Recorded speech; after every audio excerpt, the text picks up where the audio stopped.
Welcome to the Chambers Street Theater. That person you saw sitting in my chair a moment ago, that was L. Frank Baum. He's the writer of The Wizard of Oz. And what a talented, gifted man he was. Well, today we are going to meet some flying monkeys. We're going to meet the Wicked Witch. And this will be the first meeting of the Wicked Witch and Dorothy. So the book is slightly different than the movie. So this is something that perhaps you might want to look up. This book I have is a paperback, which means it's not expensive. And it has the original drawings from the original book by W. Denslow. And this book is put out by Ballantine Del Rey Fawcett Ivy Presidio Press. And in one place they call themselves Del Rey. But the point is, they have the original drawings that are so charming and something that you want to see. Well, we're going to take up today Meeting the Wicked Witch. Oh, and we have some surprises for you. We did this show before, and we had some challenges, shall we say. So we're doing it again and seeing if we can't do a better deal of it. Okay, so let's get going with The Wizard of Oz. She was a powerful witch, as well as a wicked one, and she soon made up her mind how to act. There was in her cupboard a golden cap with a circle of diamonds and rubies running round it. This golden cap had a charm. Whoever owned it could call 3 times upon the winged monkeys, who would obey any order they were given. But no person could command these strange creatures more than 3 times. Twice already the Wicked Witch had used the charm of the cap. Only once more could she use this golden cap. So the Wicked Witch took the golden cap from her cupboard and placed it upon her head. Then she stood upon her left foot and said slowly, "Eepy, peppy, kicky." Next she stood upon her right foot and said, "Hilo, holo, hello." And after this she stood upon both feet and cried in a loud voice, "Zizzy, Zoozy, Zik." Now the charm began to work. The sky was darkened, and a low rumbling sound was heard in the air. There was a rushing of many wings, and a great clattering and chattering and laughing, and the sun came out of the dark sky to show the Wicked Witch surrounded by a crowd of monkeys, each with a pair of immense and powerful wings on his shoulders. One, much bigger than the others, seemed to be their leader. He flew close to the witch and said, "You have called us for the 3rd and last time. What do you command?" "Go to the strangers who are within my land and destroy them all, except for the lion," said the Wicked Witch. "Bring that beast to me, for I have a mind to harness him like a horse and make him work." "Your command shall be obeyed," said the leader. And then, with a great deal of chattering and noise, the winged monkeys flew away to the place where Dorothy and her friends were walking. Some of the monkeys seized the Tin Woodman and carried him through the air until they were over a country thickly covered with sharp rocks. Here they dropped the poor woodman, who fell a great distance to the rocks, where he lay so battered and dented he could neither move nor groan. Others of the monkeys caught the scarecrow and with their long fingers pulled all the straw out of his clothes and head. They made his hat and boots and clothes into a small bundle and threw it into the top branches of a tall tree. The remaining monkeys threw pieces of stout rope around the lion and wound many coils about his body and head and legs until he was unable to bite or scratch or struggle in any way. Then they lifted him up and flew away with him to the witch's castle, where he was placed in a small yard with a high iron fence around it, so he could not escape. But Dorothy they did not harm at all. She stood with Toto in her arms, watching the sad fate of her comrades and thinking it would soon be her turn. The leader of the winged monkeys flew up to her, his long, hairy arms stretched out and his ugly face grinning terribly, but he saw the mark of the good witch's kiss upon her forehead and stopped short, motioning the others not to touch her. "We dare not harm this little girl," he said to them, "for she is protected by the power of good, and that is greater than the power of evil. All we can do is carry her to the castle of the wicked witch and leave her there." So carefully and gently they lifted Dorothy in their arms and carried her swiftly through the air until they came to the castle, where they set her down upon the front doorstep. Then the leader said to the witch, "We have obeyed you as far as we were able. The Tin Woodman and the Scarecrow are destroyed, and the lion is tied up in your yard. The little girl we dare not harm, nor the dog she carries in her arms. Your powers over our band is now ended. You will never see us again." Then all the winged monkeys, with much laughing and chattering and noise, flew into the air and were soon out of sight. The wicked witch was both surprised and worried when she saw the mark on Dorothy's forehead, for she knew well that neither the winged monkeys nor herself dare hurt the girl in any way.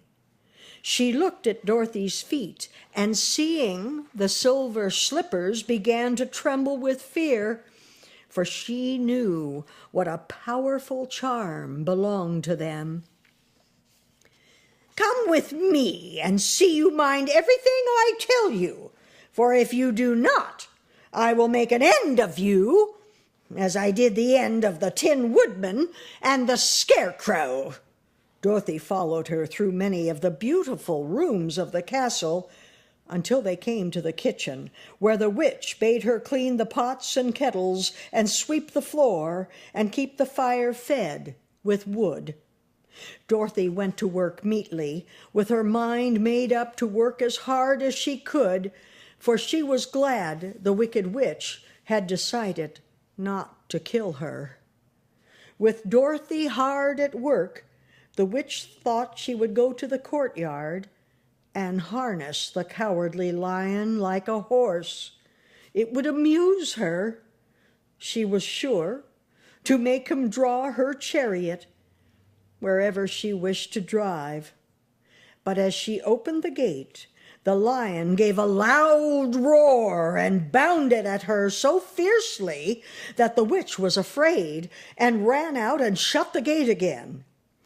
"If I cannot harness you," said the witch to the lion, speaking through the bars of the gate, "I can starve you. You shall have nothing to eat until you do as I wish."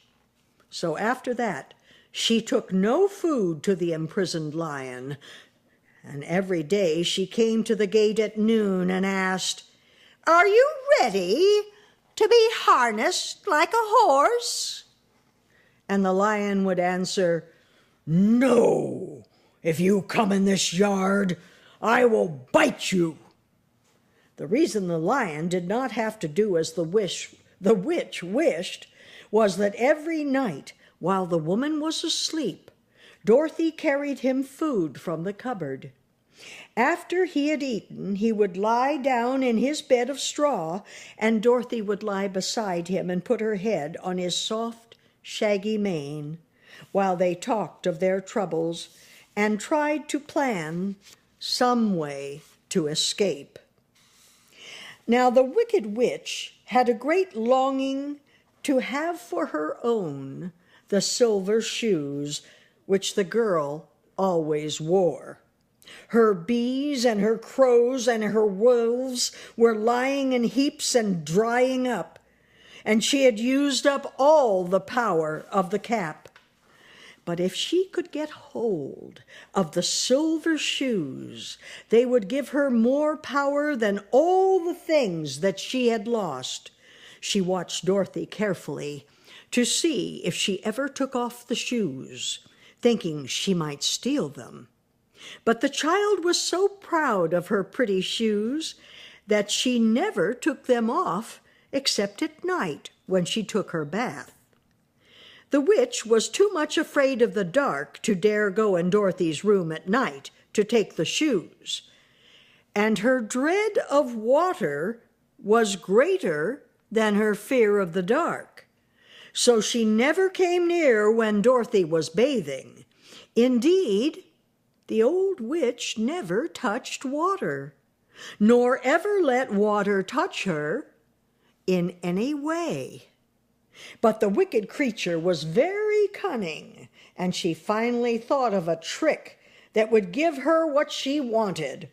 She placed a bar of iron in the middle of the kitchen floor, and then by her magic arts made the iron invisible to human eyes, so that when Dorothy walked across the floor, she stumbled over the bar, not being able to see it, and fell at full length.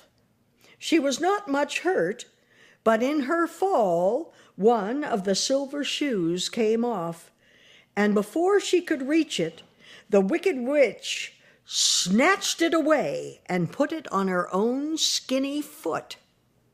The wicked woman was greatly pleased with the success of her trip, for as long as she had one of the shoes, she owned half the power of their charm, and Dorothy could not use it against her, even if she had known how to do so.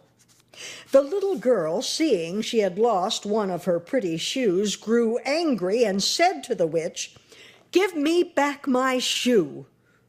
"I will not," retorted the witch, "for it is now my shoe and not yours." "You are a wicked creature," cried Dorothy.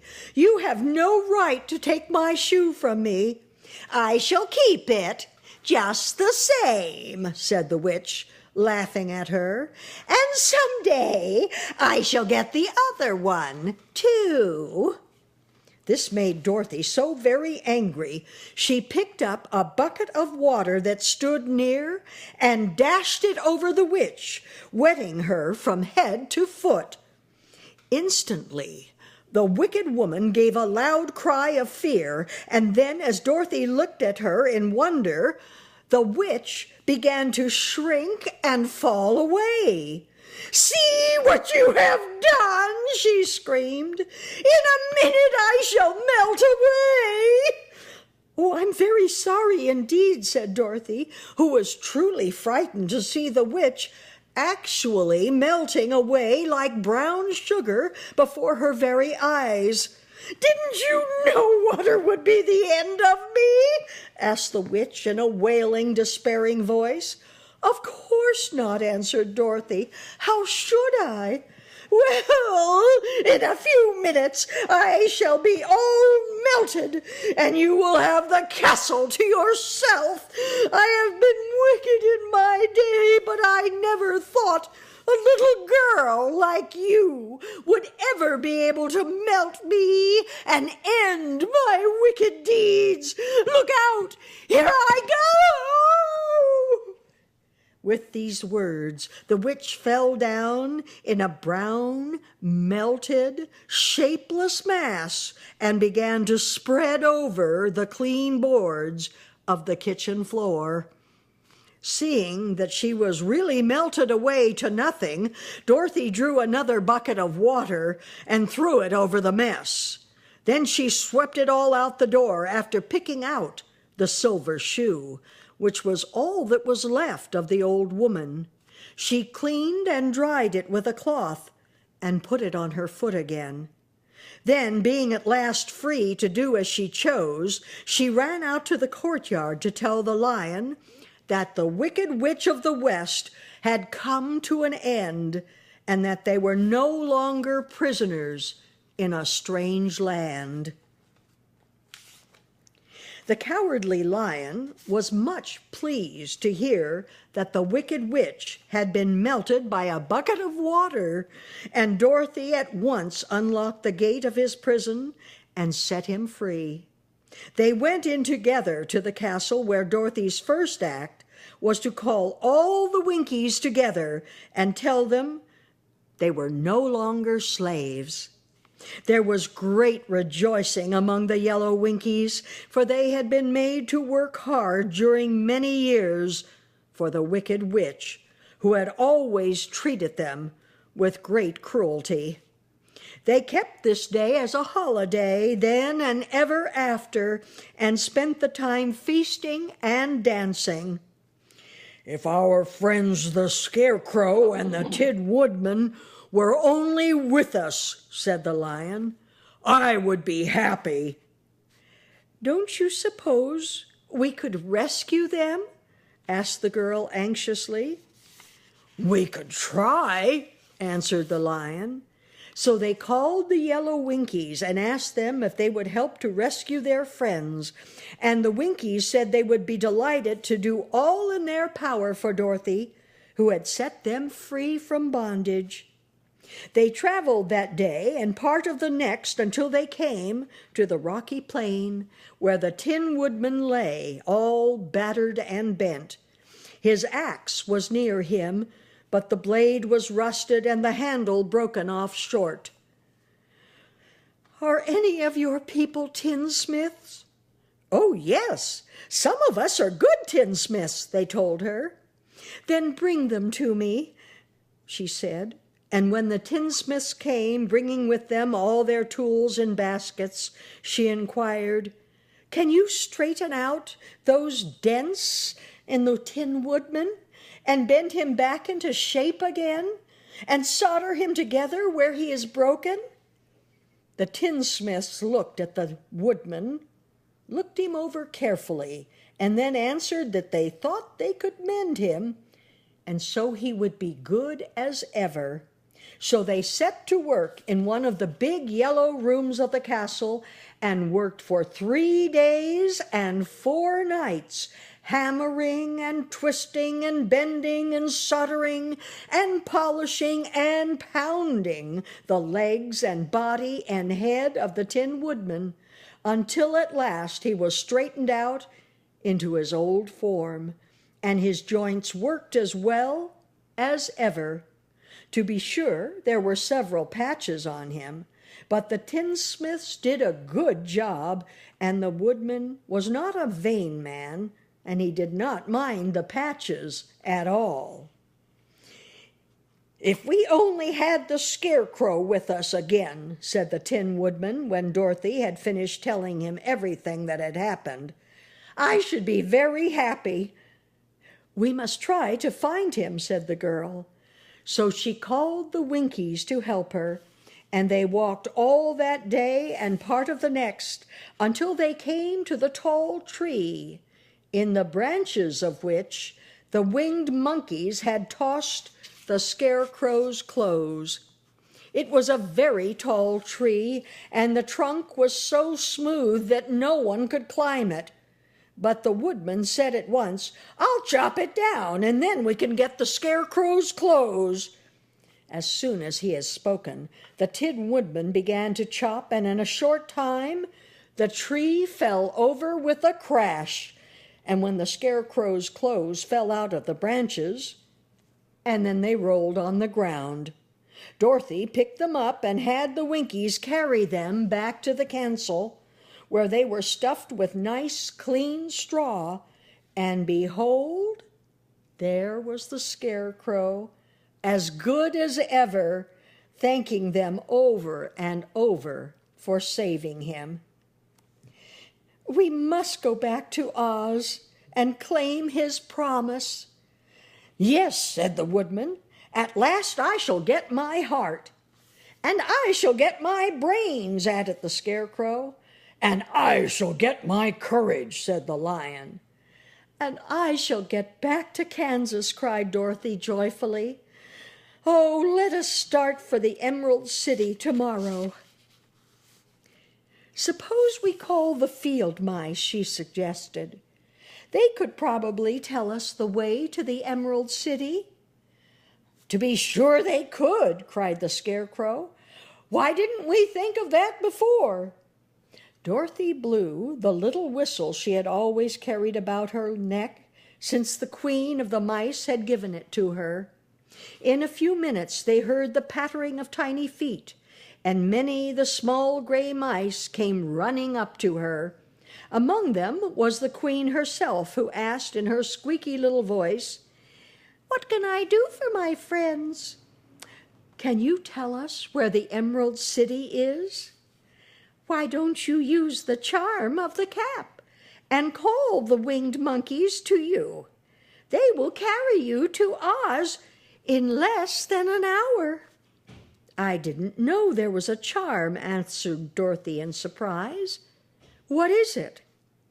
"It is written inside the golden cap." Dorothy looked inside the golden cap and saw some words written upon the lining. These, she thought, must be the charm, so she read the directions carefully and put the cap upon her head. "Ippy, peppy, khaki," she said, standing on her left foot. "What did you say?" said the Scarecrow, who did not know what she was doing. "Helo, holo, hello," Dorothy went on, standing this time on her right foot. "Hello," replied the Tin Woodman calmly. "Zizzy, zoozy, zik," said Dorothy, who was now standing on both feet. This ended the saying of the charm, and they heard a great chattering and flapping of wings as the band of winged monkeys flew up to them. The king bowed low before Dorothy and asked, "What is your command?" "We wish to go to the Emerald City," said the child. "We have lost our way." "We will carry you," replied the king. And no sooner had he spoken than two of the monkeys caught Dorothy up in their arms and flew away with her. Others took the Scarecrow and the Woodman and the Lion, and one little monkey seized Toto and flew after them, although the dog tried hard to bite him. As the monkey finished his story, Dorothy looked down and saw the green, shining walls of the Emerald City before them. She wondered at the rapid flight of the monkeys, but was glad the journey was over. The strange creatures set themselves down carefully before the gate of the city, and the king bowed low to Dorothy and then flew swiftly away, followed by all his band. "That was a good ride," said the little girl. "Yes, and the quick way out of our troubles," replied the Lion. "How lucky it was you brought away that wonderful cap." And that ends that story, that chapter. And you can get the movie The Wizard of Oz, made in the 1930s with Judy Garland and Ray Bolger and all the wonderful entertainers of that time and compare it with this delightful book that's very much different. Did you notice? There were silver slippers instead of red slippers. In the movie, they're red. In the book, they're silver. It's little things like that that are kind of fun to notice. Well, that's going to be our show for today.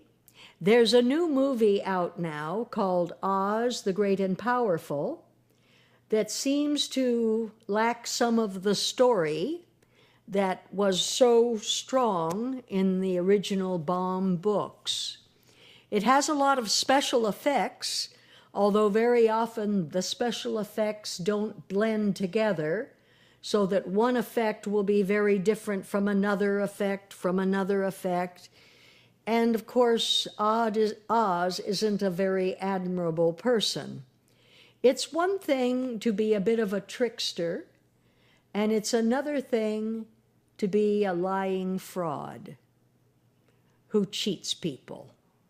And that's sort of what's going on in the new movie that's out, so I don't really recommend it.